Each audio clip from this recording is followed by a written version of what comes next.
The very first thing you need to do is take your sandpaper and smooth out your entire surface before you start. You want a very smooth working surface.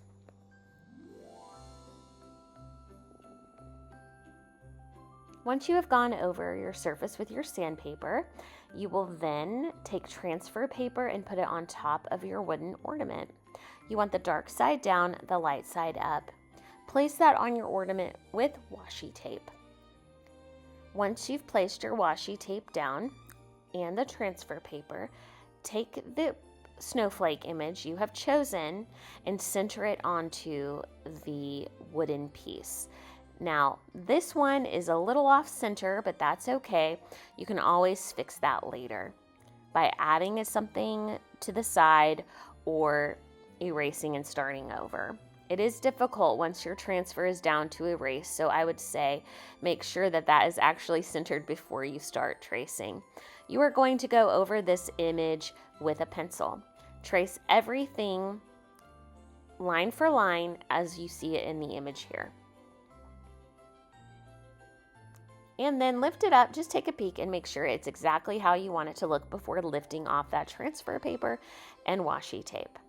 Your image should have transferred onto your wood, and you can go over it again with a pencil if you want your lines to be clear and easy to see.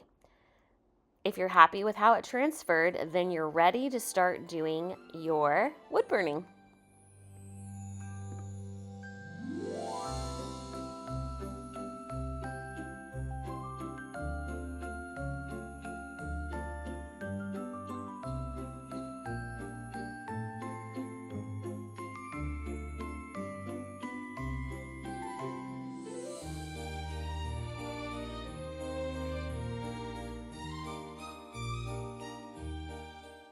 Make sure that your stand is set up and the sponge should be wet and have water, and there is this ledge that you will rest your burning tool on.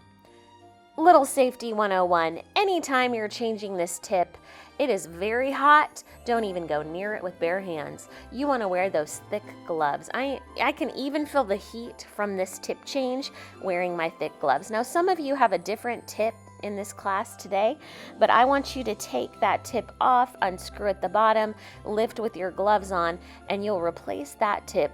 Now, if the gun is off and it has been cooled, you can touch that tip no problem without gloves, but anytime the heat gun has been on for any amount of time, you must always wear gloves to change any of your tips or even go near the metal. It gets extremely hot, about the heat of an oven. So make sure you're always wearing thick gloves when handling any part of the gun.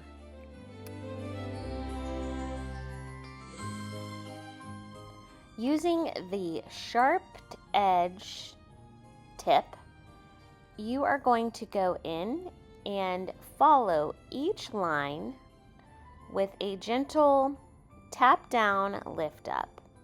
You can also drag easily when using this tip. This tip is best for outlines, and then coming in later with shading, you would use some different tools. But this tip works best for outlines and any lined work. This tip does not work well for small lettering. However, it does work well if you're doing a large initial like an H or an A. It's perfect to use to outline those letters and then fill it in little by little as you go.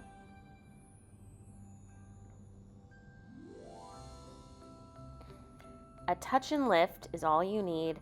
A touch, lift, and dragging it is great for a single line. I would complete your snowflake using this one tip. Get comfortable with using that tip and see what it's like. You can also practice on sample wood using other tips to see what tip works best for you. Don't forget to use those gloves when changing tips, but it's always best, I find, to work as a beginner with this tip because it keeps things simple. If you need help in class, please let me know. We will be roaming around the room helping you with tips, tricks, and shading. Ask us any question, feel free, and we'll guide you along the way. Enjoy the workshop and have fun.